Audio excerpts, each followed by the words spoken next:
How's it going, guys? I'm joined today by Norse900. How you doing today? Good, man. How are you? I'm doing excellent. Thank you for asking. So, how long have you been practicing magic and ceremony for? Um, well, I mean, I could say like 40 years but that wouldn't be true. Not really. It wasn't actively practicing for a lot of it. Like the clairsentience has been there for as long as I can remember. It's just I would like Sure. tune it out. So, Um, yeah, that's always an interesting question because whether we realize it or not, the day we come into this world, we started practicing magic, right? yeah, yeah. And I've said it before. The first entity I really remember seeing, even today, was like I was like in kindergarten. Mhm. And this was a Memorial Day, and there was the first one I remember seeing is the Hat Man. I jumped behind a grave, and Wow. I had to go. What I an had to introduction. investigate, man. And I wasn't scared until I got to that grave, and there was nothing behind the grave. I thought it was just like a somebody dressed in like black kind of thing. I didn't see it as anything spooky. After that, I was kind of scared. I Um, can imagine so. yeah, and that kind of set the stage for. I grew up in some haunted houses too. Um, Okay. some of it has some light poltergeist activity, but some of it would be like sticky doors that would open and close. Um, I mean, like humidity stuck doors would do Mhm. this, and ovens would get turned on, and stuff would fall off the shelves, and so it. But even then, I would ask about it because I was raised as a Mormon, right? Mhm. Mhm. And so I would ask them about it, and they had no idea. I Sure. thought I had all the answers, and I that was a wake up call in a bit, but. So I kind of just said, okay, this if they don't know what's going on, then it's probably not something I should be dealing with, and so I kind of put that away.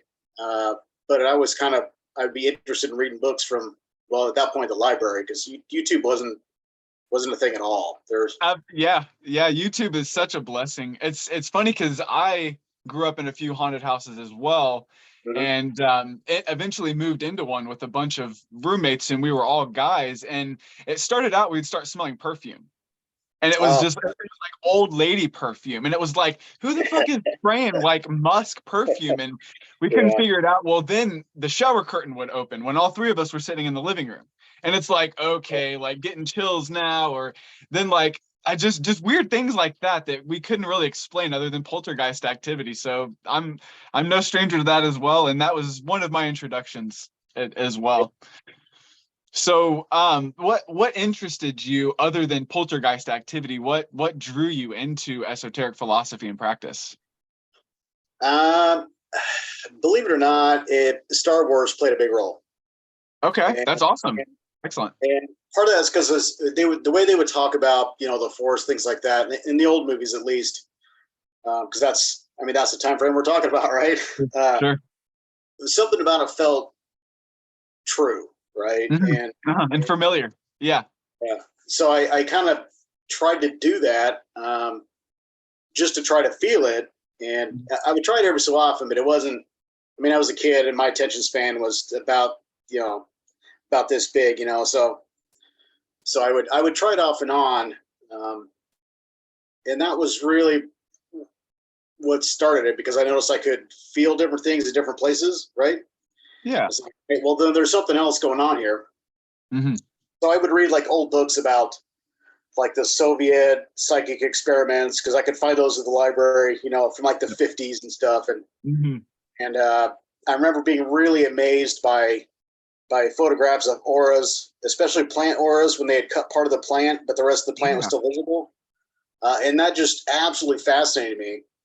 And so I was like, all right, there's something more to this, but it wasn't really presented in an organized manner. So I would read psychic books and I would practice it a little bit, and then be like, okay, that's cool, but what am I going to use this on? And then crickets, Yeah. Yeah. So Yeah. that's really where I got my start was those old school psychic books and books on the subconscious, and that eventually those skills made their way into to evocation back when I moved to Hawaii. So Mm-hmm. my And harder practice started was in Hawaii, and that was because Hecate came, and I was like, who the fuck is this? And what the hell do I do now? I was scared shitless. You're faced with a problem you have no tools with. At least you don't think you do. So yeah. yeah, it's funny you mentioned the libraries because that was my only source growing up as a kid as well. But I grew up in a really Christian conservative town. So what books there actually was on magic, you'd get like dirty looks and like I swear the librarians would hide some of the books on top of the shelves. So I was like 12 years old climbing up on the bookshelves trying to get the candle magic and the palmistry and all that stuff. So yeah, you gotta love YouTube, man, and the forums like the Mirror. It's such an awesome gathering place for like-minded individuals. Yes. Yeah. And it's really, really helpful. And I turned to Reddit eventually. I turned to Reddit. But once I realized how restrictive Reddit was, I hadn't found Bog yet, but I knew Bog, the reputation with Bog, and there wasn't really much else there, so I had to turn to Reddit. And Sure. I realized pretty quickly that wasn't quite my thing. But I tried, and you can't talk through an echo chamber. So No, you can't, and it's hard to offer ideas that are more extreme when the mods are like, nope, can't talk about this, can't talk about that. And it's like, I'm trying to clarify what these things actually are because of all the superstition, all of the misrepresentations of it. And they're like, we don't care. So it's like, okay, whatever. Like you mentioned the echo chamber of Reddit. That's a perfect. So what are your favorite types of workings to do if you don't mind sharing that with us? well, I'm primarily an energetic worker. Okay.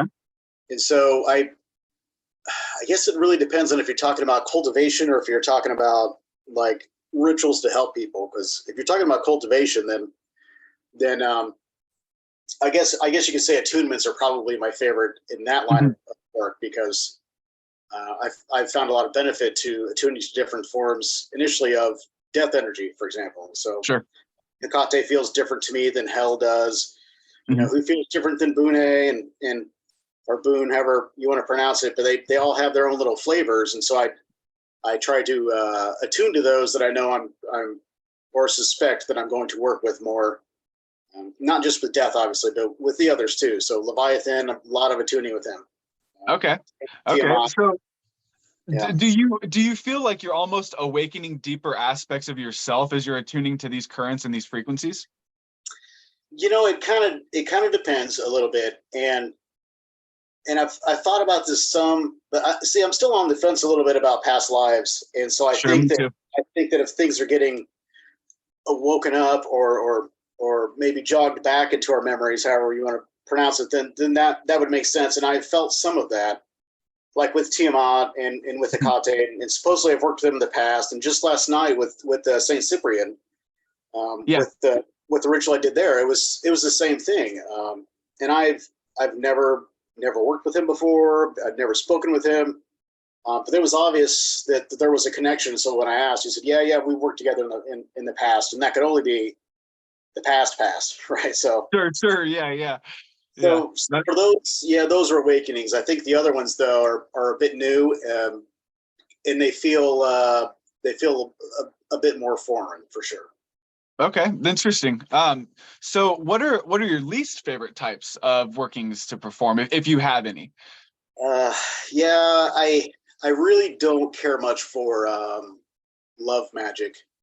Yeah, that's Not such a because common answer. and it's not because I don't think people should deserve love or anything like that. It's just a lot of times if they're coming to me for love, when they know it's not my specialty, it's because everybody else either turned them down or Or it didn't work.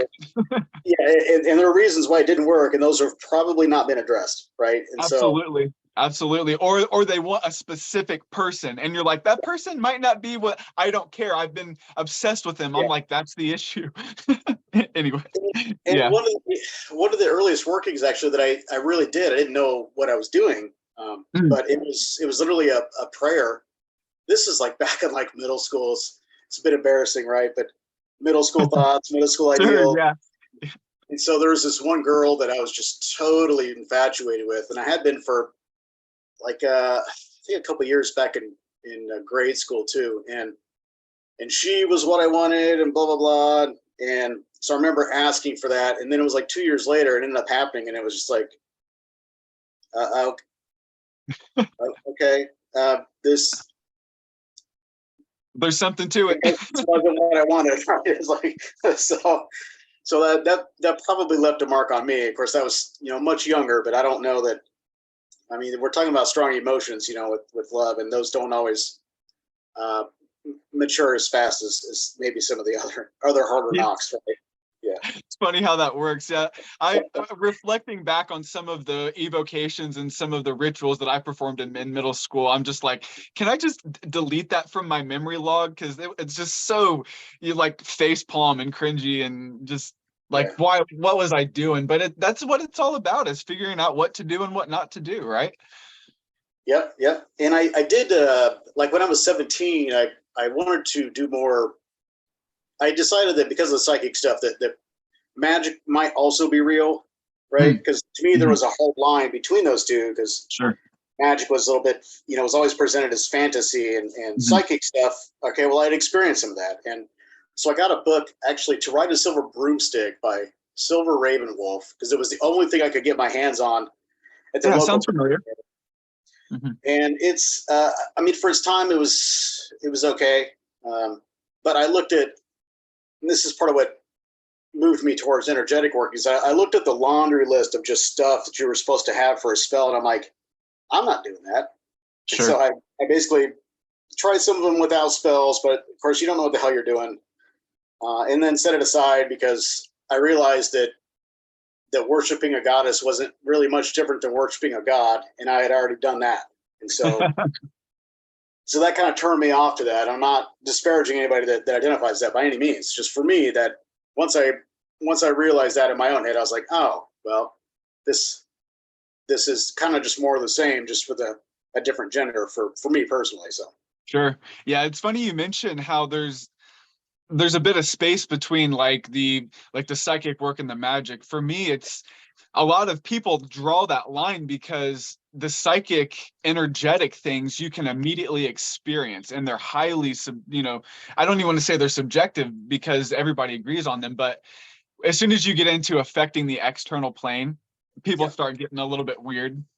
yeah. Yeah, I mean, psychic stuff to me was skills that I naturally possessed and had to uncover. exactly. Yeah, yeah. Yeah. But magic is like, I can't. If I couldn't do the Jedi shit, how's magic going to work, right? Exactly. Yeah. I love that you brought up how Star Wars was an inspiration, because I find that so often true. There's so much truth in fantasy that we often just, throw to the side. We toss the baby out with the bathwater, so to speak, when it comes to fantasy. Yeah, yeah. Hmm. And we didn't have cable growing up, right? Hmm. So I was kind of limited on like some of the big things, like Star Wars. We were allowed to watch because there was nothing, Like no nudity or no racy cursing. Yeah. stuff going on in it. I mean, it could be shown on television, kind of thing, and Mhm. so that Mhm. was, so we could watch stuff like that, or like Indiana Jones, for example. We were allowed to watch that when we were a little bit older. Uh, Mhm. Yeah. but obviously that didn't have quite the same impact. But that ritual where he tears the heart out of the guy, I was just thinking about the yeah, Kalima ritual. Yeah. that was some badass stuff, right? And I'm just like, damn it, I want to do that. I was like, wait a second, just think about what you just said. And it's like, oh, so I'm smacking myself to, but that I was like, I want that power, right? And Mhm. Absolutely. Yeah. So what other areas, if any, do you draw inspiration from, aside from like literature and film and stuff? Is there any like some people draw inspiration from nature, some people draw inspiration from other practitioners?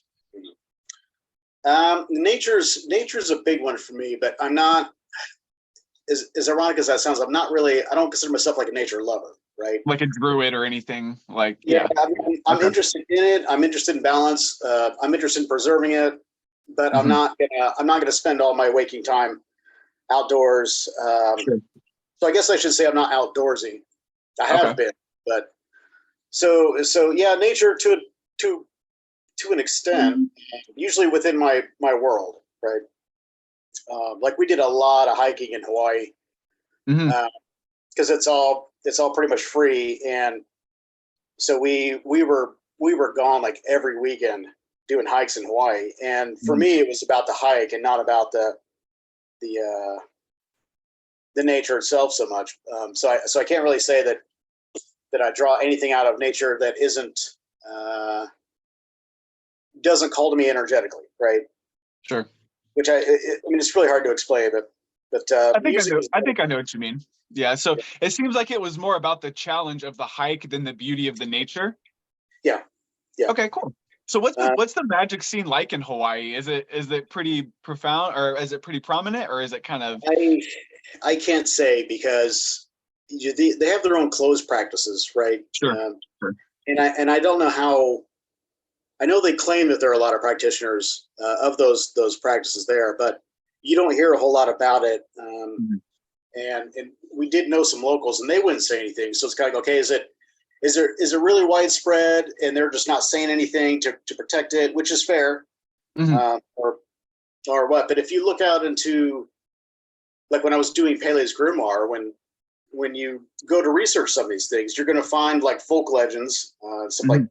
that's pretty much all you're going to find. You're not going to find much else that's native. Um, so I don't know what their scene is, but I went looking for pagans and stuff like that because there's a large military presence there. Mhm. And at some point there were some, but people rotate out of there all the time. So it's not going to be anything sustainable unless it's somebody that's moved there Sure.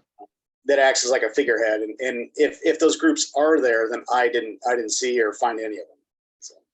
Okay. It's interesting you mention the connection between pagans and the military. That's a little known thing that I have found multiple people addressing. Is that something that you'd like to elucidate upon, or is that just I still see them. I could tell some of them because some of them are okay? allowed to wear beards for it now. That wasn't always the case, Interesting. but like with it really depends on the unit because they're not going to be a tremendous number of them, but there are a lot of closet ones. Sure. Like nobody knows what my practice is or what my spiritual beliefs are because if somebody asks, I'm going to tell them I'm spiritual but not religious, Right. which is true. I'm not lying, but I'm certainly misdirecting, right? And Sure, sure. That's necessary sometimes in our craft. yeah, I mean, because if I were, it's nothing if somebody like in the hallways at work, because I do work for the government, and it's Okay. nothing for them to be walking around wearing crosses and things like that. But if I were to walk down wearing like Leviathan's sigil, and somebody noticed it, that might I'm probably going to get some looks, and there might be a complaint, right?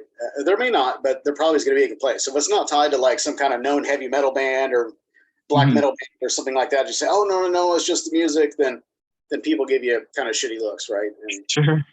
that's more scrutiny than I really want, to be honest with you. Hey, yeah, no reason to bring more adversity than you're prepared to deal with. Yeah, So, yeah, for sure. what are some of your greatest influences, maybe author or practitioner wise, just off the top of your head? Uh, well, when I was non-magical, but when I was in Iraq, I read the series called Druss, Druss, The Legend, right? Mm-hmm. And that's his guy's wife basically gets stolen, and so he starts on this this crusade to try to go get her back. Just him, and so it's about perseverance, and in the end, it's a bit tragic. Um, but I that's actually I think about that when I think about perseverance, essentially. So that is actually a an influence of mine that I don't often say. Hmm. Um, so let's see. I take a lot of inspiration from some of the Eastern practitioners that talk about Taoism actually, Oh yeah. because I consider myself a Taoist, and Okay. so I really like and strive to be as balanced as they at least seem to be, or at least they strive to be. And I try that actually influences my practice too, because I try to stay balanced like that. But I know we've changed exchanged some messages about that in the past. So I take a lot of influence from those practitioners themselves, because a lot of the named ones out and about now, I'm not a ceremonial magician, and so okay, that's important to note. Okay. Yeah, I mean, I do have some ceremony in it, but I'm not a ceremonial magician. Okay. I just never felt it was needed for my personal practice. So yeah, I find that the ceremony is often a way to like train people how to get into the right mindset and energy field. And once you're attuned to that, you can just sort of turn it off and on like a light switch. yeah, Maybe it's just because we've been doing this for a while, but I certainly feel the same way. yeah, And yeah, go ahead, go ahead. I was just going to say Taoism has a lot of interesting energetic practices like Taoist alchemy and transmutation and stuff. I've drawn some inspiration from that as well. Yeah, and when I came back from Iraq, obviously I'd been affected by what had gone on over there, and yeah. So when I went looking for some sort of peace, and I found a local Qigong and Tai Chi practice that was there. Oh wow! It was free. You just had to go and sit through like a couple hours of Taoist lessons after all the stuff. So I'm like, hell yeah, I'll do that, and it really helped me try to reframe some of those feelings and thinking and things like that to better balance myself. And so that's part of what that drew that inspiration. So I guess. So I that's the type of, it's like you said, once you've done those things so many times, you snap back into it, because it's a state of being, really. Yeah. And that's what that really reminds me of, is you can snap right into it, right back into those type of things, and then in this case using them as fodder for ritual, really. Hey, that's what another thing that I was going to address is sometimes when I'm unable to process an experience, I'll just use it, you know. Yeah, I'm sure you're familiar with that. So what do you see as perhaps some of your greatest strengths? I'm usually really stable, right? Okay, that's a good one. Yeah, and I mean, obviously not always, but I'm usually really stable, and I carry that into situations that I get brought into. Right? I mean, at this point, I do have some of my own situations magically that I deal with or that I work towards. But usually I'm helping other people at this point. Sure. So that's one thing I bring to that, is I bring stability, and then I'm an analyst, right? So I then turn that towards the practice too. So those are two strengths for sure. And I think sometimes, well, I mean, this is a double-edged one, but I can see through the cruft and see what actually is needed and discard the rest. But that turns into a weakness too. Okay. Yeah. So okay. I'm like, no, this isn't necessary. No, it's necessary, and it might not be necessary for me, right? Sure. At least with my particular practice and the energies that I call on, but that might be necessary for somebody else. I find that discernment is one of our greatest tools, because so much of magic, especially when it comes to looking externally for ideas, you never know where somebody is in their practice. So you always have to start them from the beginning.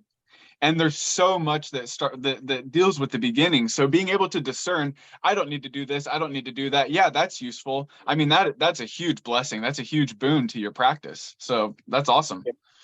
I also think it's interesting. I think it would be interesting for people to know how many people work with darker currents, but are still devoting a lot of their time to helping other people. Yeah. Most of my time is there. I do keep targeting lists where but those can vary, because those still usually involve helping somebody that's been is deceased or something like that. However that happened. So I do try to include that in that ritual, because it is of more importance than just punishing somebody. So the majority of my stuff is beneficial these days, because there's not a lot of painful work that I need to do at this point. Yeah, I can that resonates with me, and it's interesting. You mentioned helping deceased entities or people. So there's an element of necromancy to your craft as well, it seems. Yeah, has been for a couple of years. I started with I'd seen the dead in the past, but I Sure. didn't really work with them. Hmm. It wasn't until the book The Necromancer came out that I was finally pushed into, okay, you must do this kind of thing by Hecate. Huh. So that's really what started on the death current, because I've died several times, right? And I did have one of those you can return or stay moments in that Sure. time. Hmm. And so every time that's happened, because it's happened several times, right? I get that little, I feel that little bit closer to death. So now I just feel it, but to me, Naturally. it's normal. It's still part of life. So You're not the first person I've talked to that's a practitioner that has died more than once. yeah, And it makes me, it sort of affirms for me the things that I've experienced, because I guess I'll talk about myself just for a brief second. I was in the hospital as a kid, and that was my introduction. Was I was making friends with the deceased children who had died in the ward, and it was weird to my family that I was talking to people that they couldn't see, but I'm like, oh, this kid, they said that they died from brain cancer, and this kid died from, their parent, stabbed them or whatever, and I was just making friends with them. And then, over time I was, told not to do that because we're yeah, Christian, yeah, and yada yada. So it took me years to learn how to turn that back on. yeah, yeah, Yeah. yeah. So I had a bit of a wake up call there too, because we were in Iraq. We were right outside the Ziggurat of Ur, right? And interesting. so when we were digging in fighting positions, there were not at the base or anything like that, but close to it, we kept coming across all these pottery shards, and we're like, "The hell are these pottery shards?" And we were still going. And then somebody found a skull, and we realized that this was a burial ground. And so, Wow. uh, So let me ask you this then, just to interject for a moment.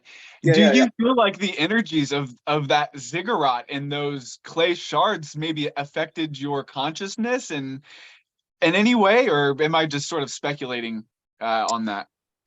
No, I'm sure it did. I'm sure it did. I still, part of me still misses that place. I'm sure. The way it Hmm. felt. Not obviously not the wars. Well, I do miss the war side of it, but that's different. Yeah, Right? it's a different. Yeah. But yeah, we would see some really strange things out there. But at that point, I think things were kind of starting to unlock themselves a bit too, because we were in some areas in Kuwait first that when the Iraqis took over, they massacred just loads of people. I mean, you can still see all the bullet holes in the walls where they've just lined them up, and but we would see people moving around in some of these old buildings, and some of them were like sheriff's deputies and stuff like that I was with while we were waiting to go north. And um, are you seeing that too? Because there are no floors in those buildings. We had been in those buildings, some of them that day, the next day, day before, and there are no floors in those buildings, right? So we were really trying to figure that out. So yeah, there's something to be said for the energy of places where things have happened. Sure, I'm sure. And if this isn't something you want to talk about, we can move on. But I could imagine how war in and of itself is sort of an initiation. It can be, and I didn't come through unscathed, right? Sure. But I've been very open with that, and I'm not sure. I think it kind of depends on the person too, because some people just go back and they lean on their faith harder. But I think the Sure. opportunity is there. If you have a natural inclination towards something, it's going to come back. And so, like my primary skill is clairsentience, right? And Mhm. Mhm. so Same here. Mhm. I'm more used to feeling the way places feel. So I think that would probably have a greater effect on me naturally Mhm. than it would on somebody who just kind of keeps that stuff pushed away because they can't, right? Right, right, right. Well, yeah, that's very interesting. If you don't mind discussing what you perceive to be some of your greatest weaknesses are. Sure. Well, we talked about me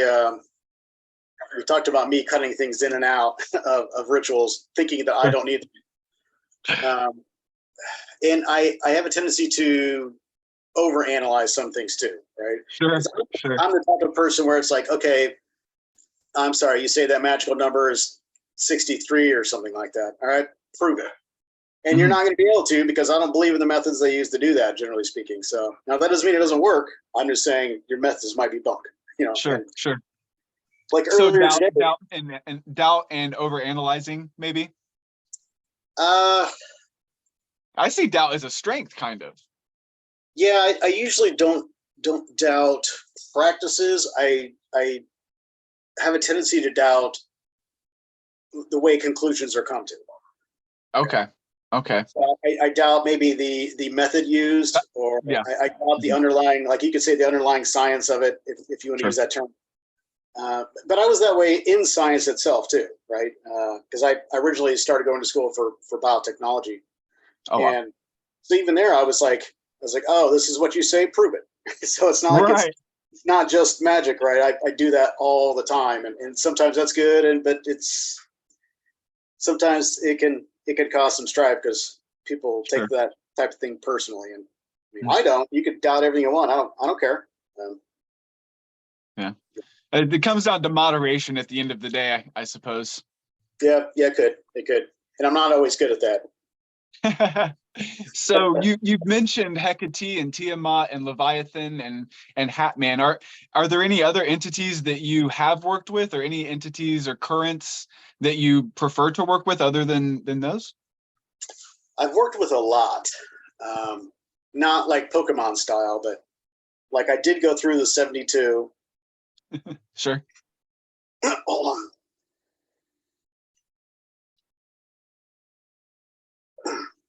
Sorry.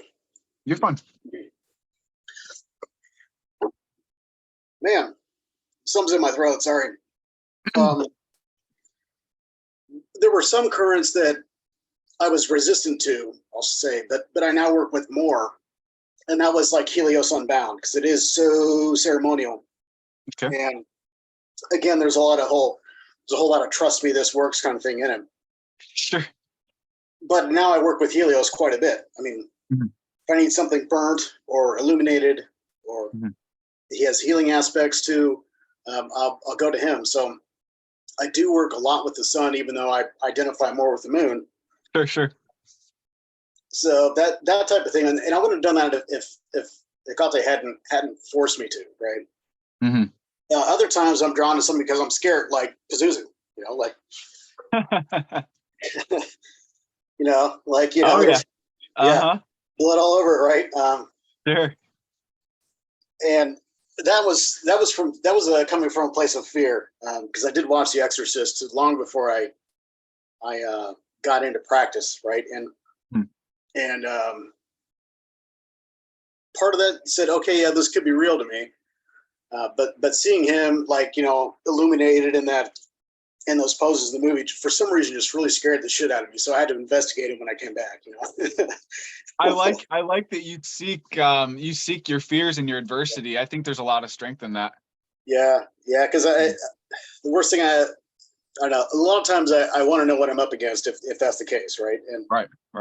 And so usually it ends up that I'm not up against him at all, right? So I was that way with Loki. I went through the Norse pantheon about a decade ago, and I avoided Loki for so long, and then I realized there's no avoiding Loki. Like, he's always there, present at every moment, probably a lot like Pazuzu. Yeah, he's my traveling companion for sure. And I take him with me, and I stick him up on the dresser. Of course, I put out the do not disturb sign, so that when they, wherever it is, if they open that door after I put that sign out, they're going to see a bloody idol of It's on Pazuzu. them. So that's my little. So he is my traveling companion, and came with me to Tennessee when I went to Tennessee here not so long ago too. Cool. So, that's awesome. Yeah, you've been doing a little bit of traveling lately. Yeah, we had a extended family vacation, wife's family, up in Tennessee area. So okay. So I did get to see some really cool graveyards, because they all want to go to the amusement parks and things like that, where there are a bunch of people and loudness, and I'm just I don't like those two things, right? So I get that. Mm-hmm. So instead, I got to see some really cool graveyards. Awesome. Yeah. Yeah, I think what you were doing is really cool too, because I've been to several graveyards myself, and a lot of those graveyards they're not kept very well, and the Mhm. stones are like the headstones are starting to degrade and everything. Yeah. So um yeah, I think preserving the memory of these things the way that you've been is really important, and I commend you for that. I think that's very respectful.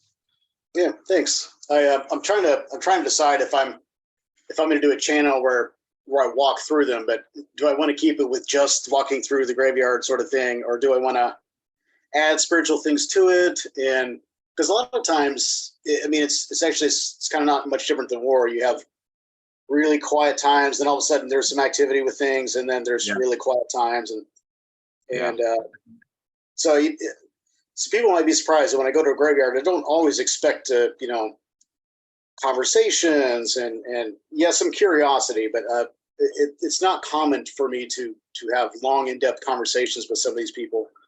Hmm. Um, and even if I did, is that going to be relevant to anything else, right? And so I don't know. Usually it's not. Usually people they just want to come up and see, okay, who's hanging around my space, Just right? poking around, yeah, yeah. Yeah, You've almost got an idea for two channels there. You could do just like a normal graveyard channel, and then you could have like the more spiritual, magical channel there. That'd be twice as much work, though, obviously.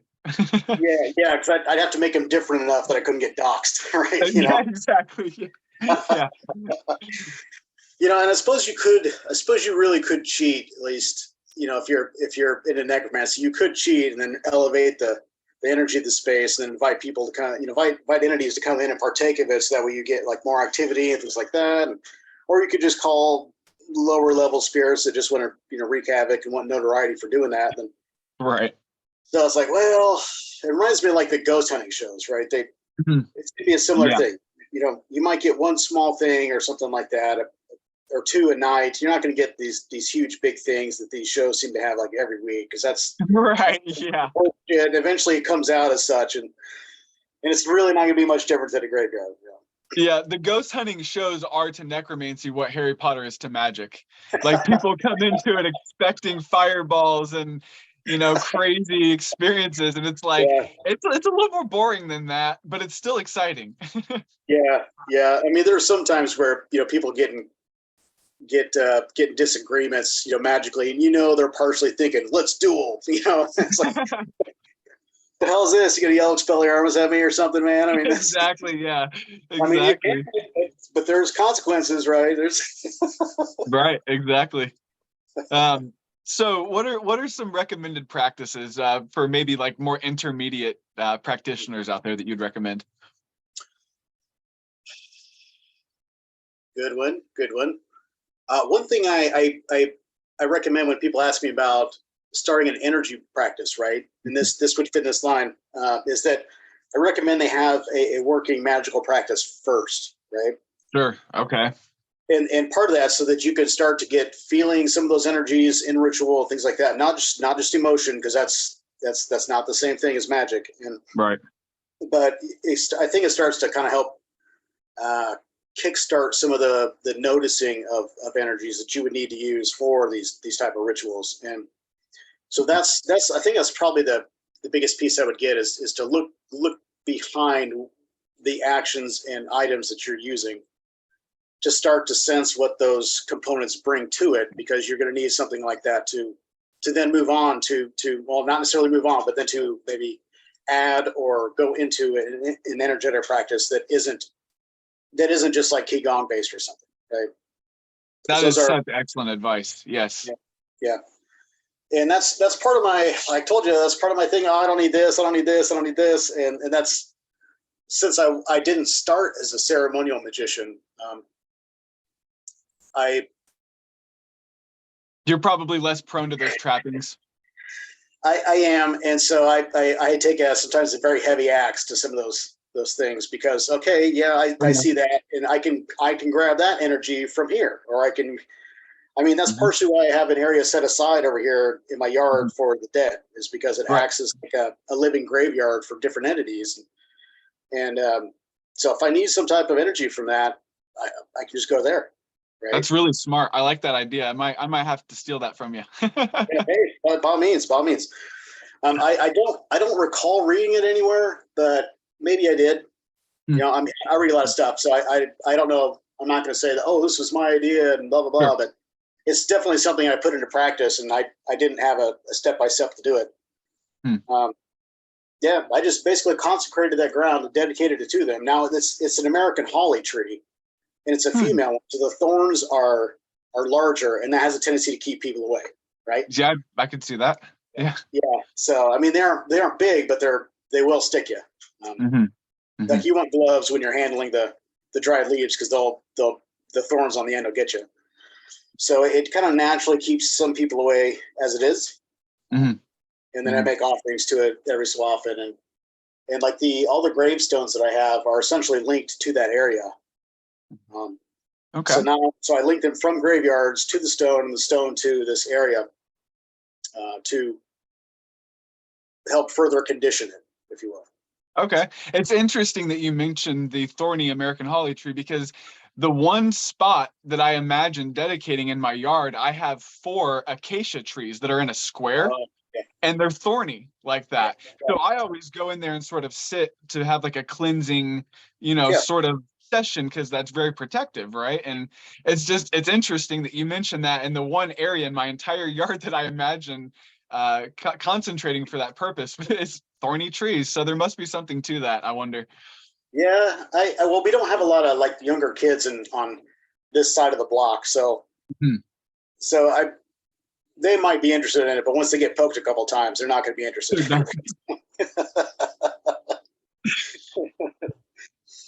So, what are some of the hardest parts about being a practitioner, or what's the hardest part about being a practitioner in your mind?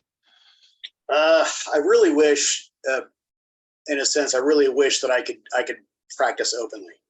Sure, sure. I'm grateful to be able to practice. I'm very grateful to have this space that I'm sitting in now. Hmm. That's dedicated almost only to practice. Right, But I wish that I wish that I didn't have to hide where I spend a significant amount of my time. Right. right, right. That's because it's a significant part of who we are, right? So it's Yeah. almost like it's shadow fuel almost. Yeah. Yeah. Because at work, I always have to think, okay, well, what'd you do this weekend? Well, shit. Yeah.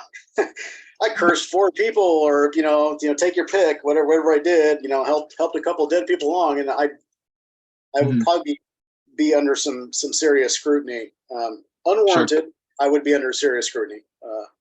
Yeah. In I short always order. just say I always just say study or self-exploration because at the end of the day, that's what my practice is to me.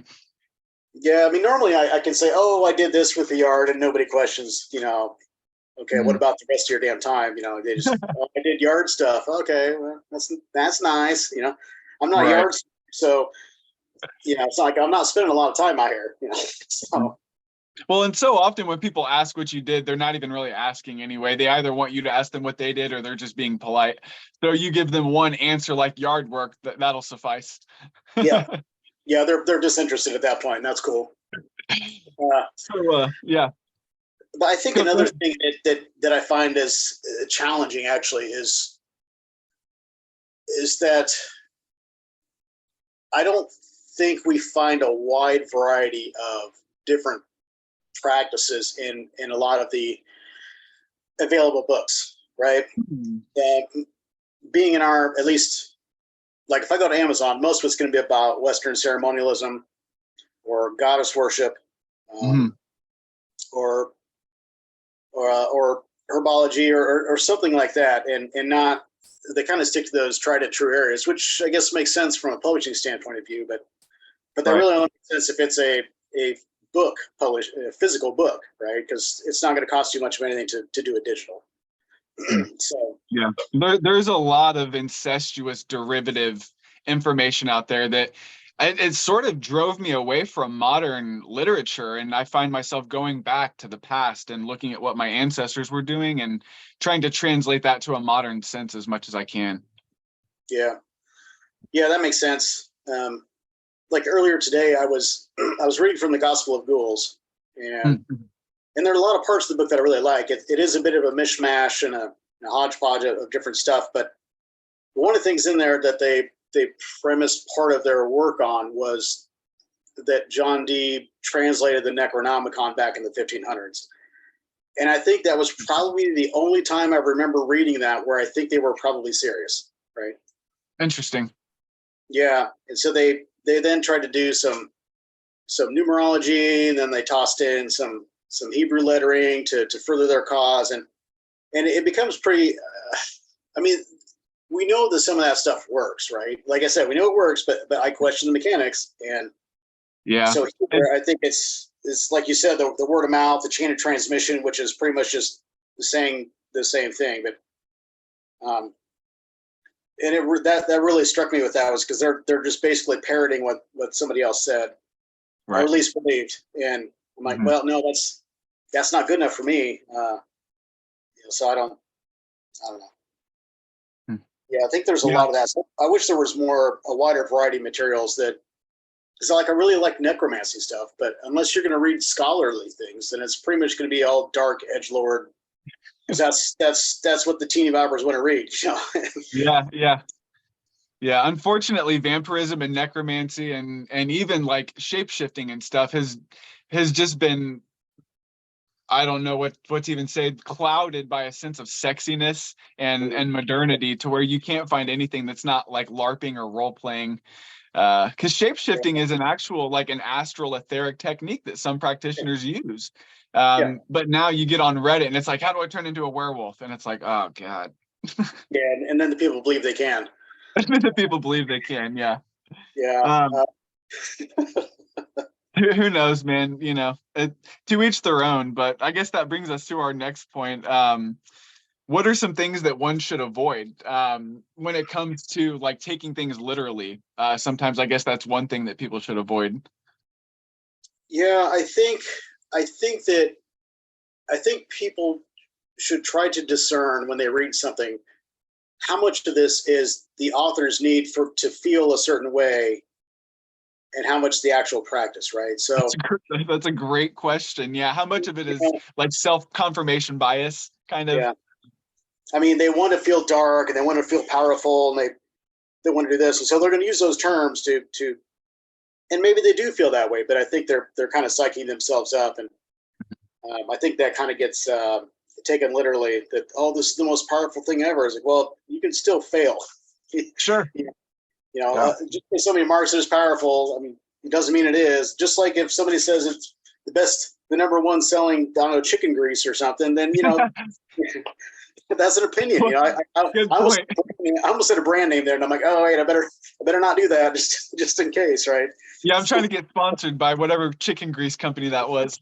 No, but they got millions on their side. I'm telling you. So yeah, that's funny. So is silence overrated in your mind, or how important is silence to you when it comes to practicing?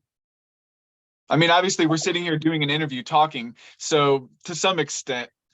Yeah, but I'm pretty quiet about because I am taking some of the Eastern stuff right now, specific to the Mao Shan, and so there is a code of secrecy there, and that serves a couple purposes, and one is so that people that don't want to just cherry pick a little bit of this, a little bit of that, and then claim it's what it is without using the whole system. So in that case, they're trying to preserve a lineage. Sure. And even if I don't necessarily agree with all these practices, I still do them. I still do them like I'm a novice at energy work. Even I still do them, and so silence there, I think, can serve that purpose. That they're trying to keep a lineage true to itself, as we're assuming has been for over 1,000 years, actually. So, so I could see silence in something like that, right? But I think other times it's just used is a predatory practice too. Sure. I've seen that.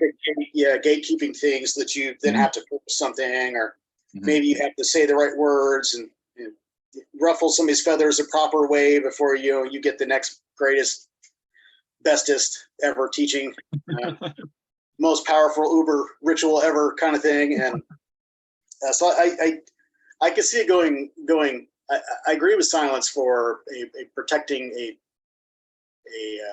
like a lineage or something like that, or I mean, there are some practices that I don't talk about because I think people could try them and they may not have the discernment about the spirits that they're working with, and something else could show up, you know? Right, right, yeah.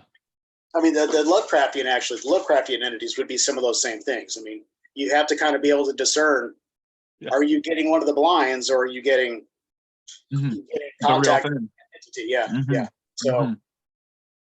so yeah, I can see it to an extent, but I think it's also overrated just to get more money or to add more mystery and stuff like that.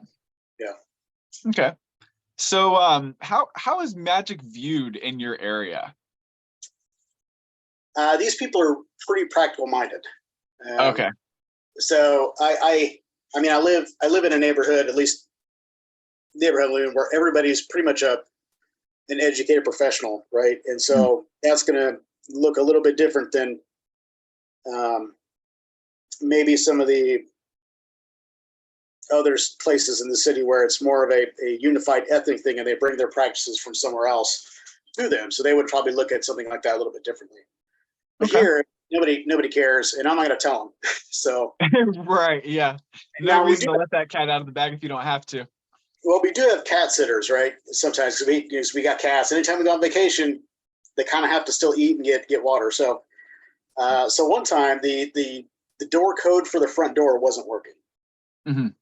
So then they had to come in through the garage, which then comes into this room and then goes into the kitchen, right? And so, so we had to let them in through this way, and none of my stuff was covered because I wasn't expecting them to be in there. So I didn't get any awkward questions when we came back, but I've noticed they're a little bit more distant when they're being friendly. So I'm like, sure. Yeah. Sometimes I welcome the questions just so I can sort of set the narrative a little bit, and they don't just run on their assumptions and start talking to other people about it. Yeah, I mean, there are some families here that have been here like a really long time. But most of the people here have moved in within the past 10, 20 years or something. So they're still raising their families. Okay. So that's different than like the communities that I grew up in, where, you know, your aunt's 2 blocks over, you know, your other aunt's 3 blocks over this way, where you have a smaller community that are going to talk and they all go to the same church kind of thing. And right. So I don't get that here, but I also don't go looking for it either, right? I'm not going to be talking about this stuff. That's yeah. You learn pretty early on if you start talking about stuff that things can go sideways. What are some ways? Go ahead. I was going to say, I learned that as a Mormon too. Back in the day, because they're always like, well, you need to tell people what you believe, and the other churches, they call it, you need to minister to other people, right? And they were like, oh, they have this incessant need to talk about their religion and why they did it. And so I grew up thinking that, and like they insert it into conversations where it doesn't necessarily belong, right? And so I took bad experiences from that when I started the occult, and I just didn't say hardly anything. So I'm not going looking for a following. I mean, I'm not looking for a little local coven here. I'm not, no, I learned my lesson, and yeah. So, when I'm sorry, I was just going to ask, you say, that's, how do I, maybe I shouldn't even ask this question. It was like, I just got thought seized, like out of nowhere. Maybe I'll move on to the next question. That's so strange. I was going to ask ways to recognize that you're under magical attack. Oh.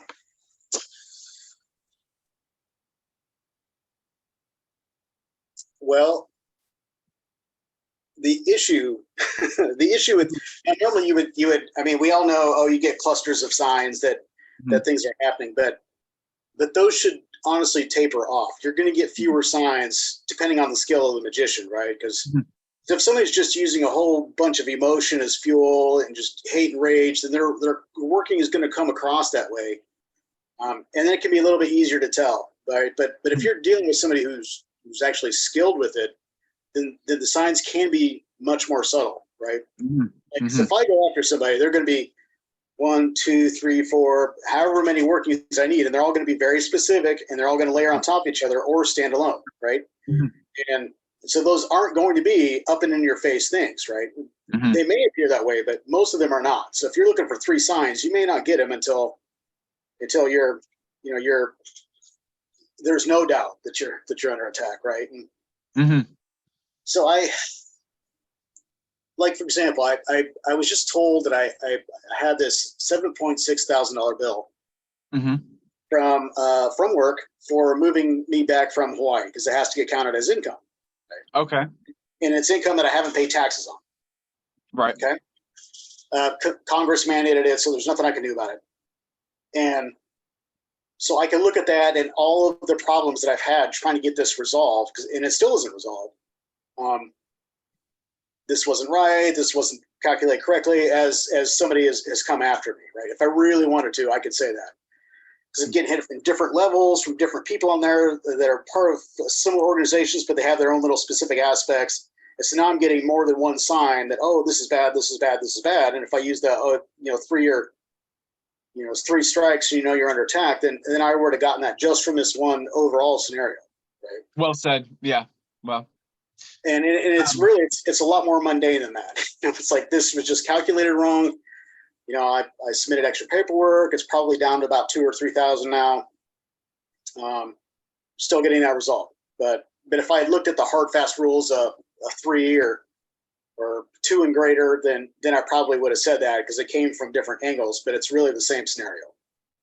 So yeah, you bring up a very important and grounding point, a very important topic, which is to try to analyze how things are happening in a mundane physical sense before you just start blaming it on the spirits, or, oh, I'm under psychic attack or whatever. I think a lot more people could benefit from that mindset. Yeah, I think they can too, because I think there's a tendency to, people want to live exciting lives, right? People in general, they just do. They're things they find exciting, and they want more of that. That's how we're built, right? And Mm-hmm. and so I think for a lot of people to think they're really under magical attack most of the time, I think I'm not saying it plays all the part, because that would be irresponsible of me, right? But I think it could play a part in it, because we're already looking for those things. If we know we're attacking others, we're expecting others to attack us. Right? Exactly. Yeah. And I get my hands on a lot of stuff, people have come gunning for me. They do occasionally still do, right? And that's fine. You just handle it. It's like you would anything else, and go about your business. Even from qualified practitioners, right? So I don't necessarily jump straight to, oh my God, this is magical attack, blah blah blah blah blah blah, because it isn't always, right? Like I had a series of dreams where I was literally being attacked in dream by an entity, and I was conscious that this was happening, right? And if I had looked at it from the way the entity presented itself, then that would cause me to think a specific person I'm thinking of probably would have sent that, right? Because the entity, but that wasn't the case at all. Actually, what it was I decided not to do my cultivation practices one night, because I just didn't feel like it, and they were letting me know that it's not the right answer. And so if I looked at it from just that one little point, that, oh, the entity that looks like this entity, right? It wasn't that entity, is attacking me. Oh, I know this person deals heavily with them, and we don't exactly get along. And so I would have just started to kick some shit off that they didn't even really deserve, right? If I hadn't taken a step back, then that's what would happen. Right. And it's important to take a step back a lot of times to get a greater perspective. I heard an interview about, there was a sniper who was talking about how important it is to get outside of the scope sometimes and get a larger perspective for what's going on. Yeah.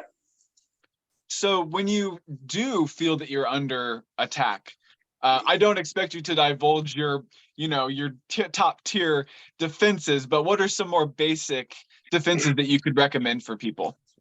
Cultivation. Great. Mm-hmm.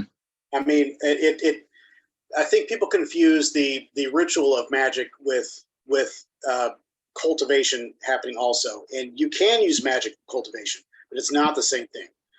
It's not some type of, I'm not speaking out of some type of moralistic, you must be, pure and holy and all this other stuff, but you need to work on yourself energetically, because that will cause a lot of things to not work. And I usually do, I don't do it every day. I try to do it every day, but I usually get up from my desk, get away from my desk and take a lap around the buildings at work. That's good.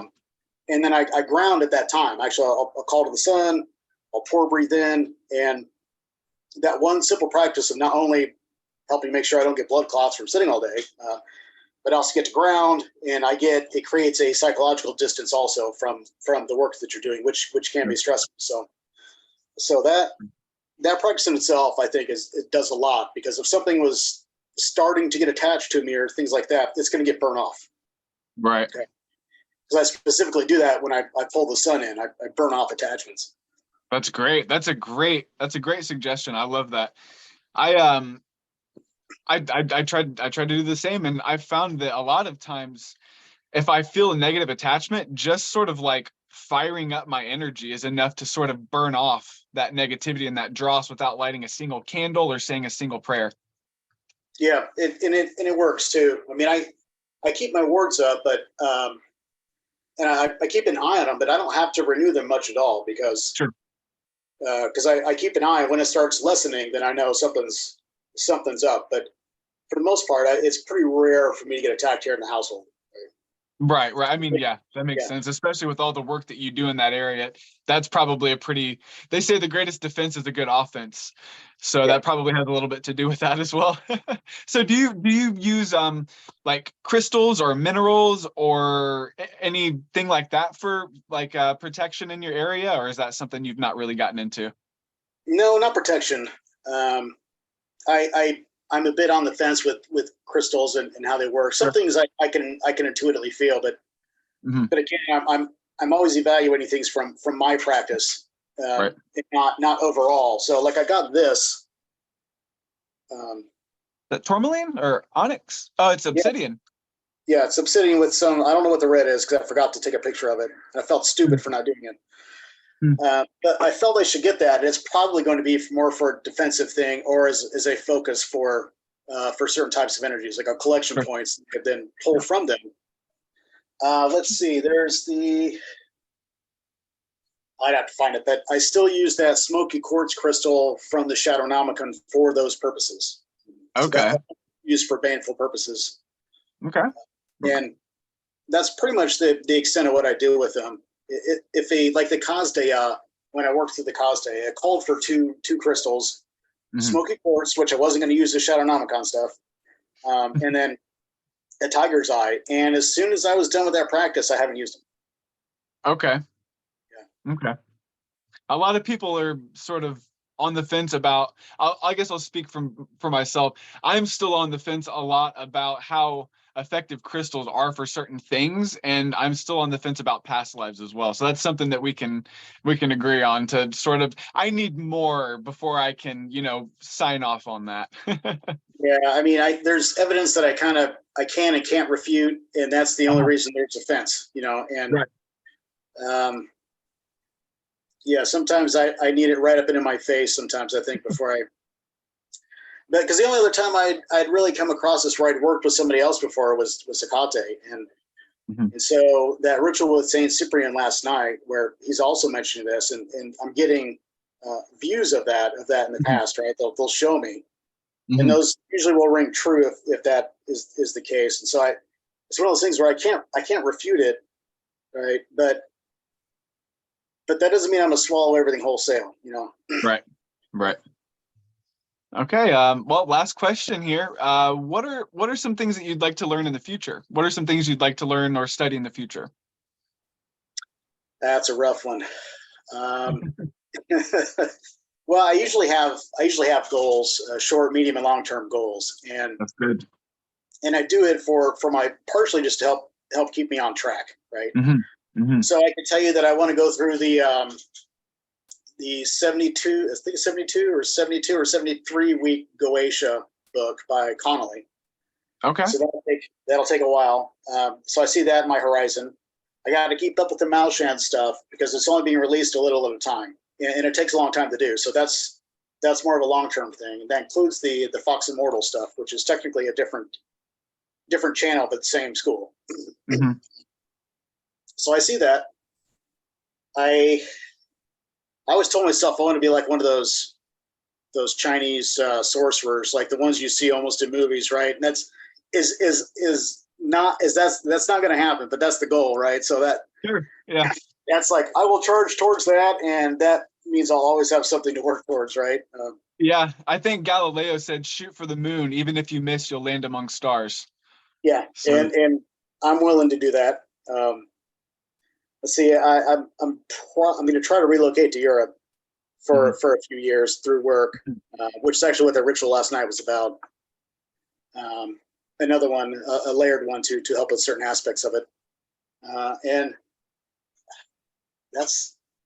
I mean, most of my stuff is structured, right? So sure. I'm going to continue with necromancy. Going to continue with the Malshan. Going to continue with the Simply Goetia. I Okay. really need to redo Paley's Grimoire, though. I really need to redo that and add pictures and things like that, and some of the rituals that aren't listed in there that I have, and clean that all up. So I guess that's where I see all my short, medium, and long term going.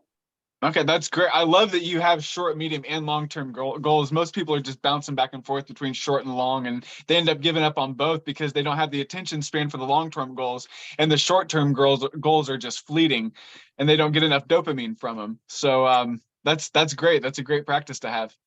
I mean, I flounder if I don't have I if do I don't too. provide that structure for myself. I just kind of tread water and I don't get anywhere. So Same. I tread water or I drown.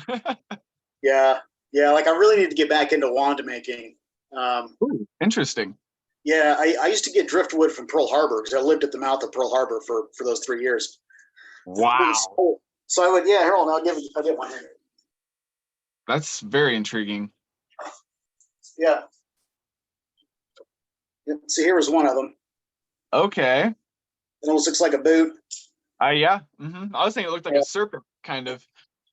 So yeah, I would grab driftwood, I would carve it down as it could be, and then I would do that. But here I don't live on the water here, so Right.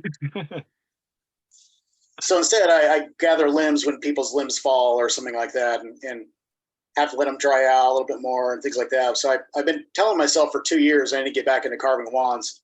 I just haven't done that. So it's note to self, I need to get my ass in gear on that one. Yeah. Well, I hate to cut this conversation off, man, but it's been great having you on. Is there any books that you have written that you'd recommend, or any services that you provide that you'd like to offer to our audience? I haven't done services yet. I'm getting there, right? Okay.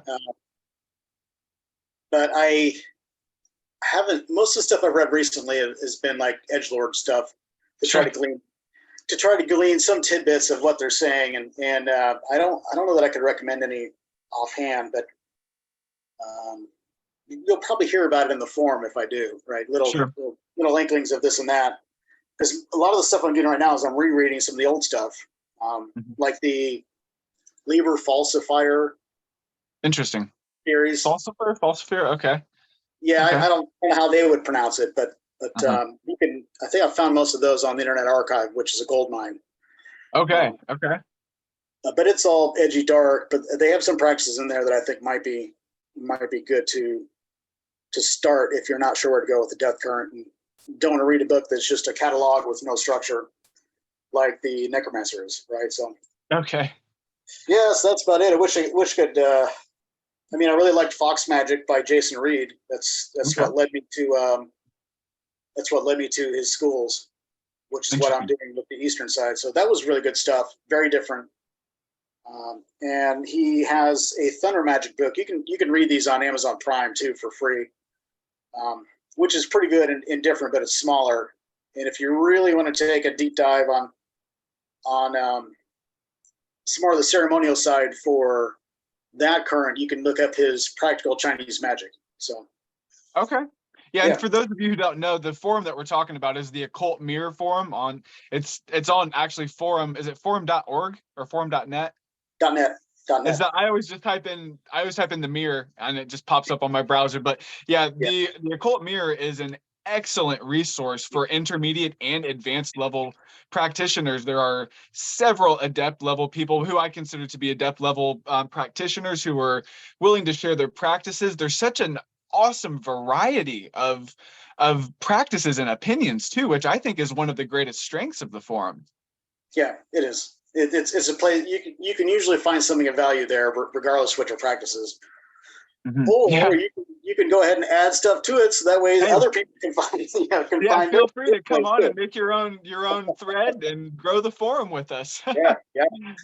Awesome. Well, I appreciate you coming on, man. I hope you have a great rest of your weekend. Hey, thanks. You too. Thanks for having me. Of course. Well, I will talk to you later. Maybe we'll have you on again sometime in the future if you're up for that. Sure. Yeah, works for me, dude. Awesome. All All right. right. Take care.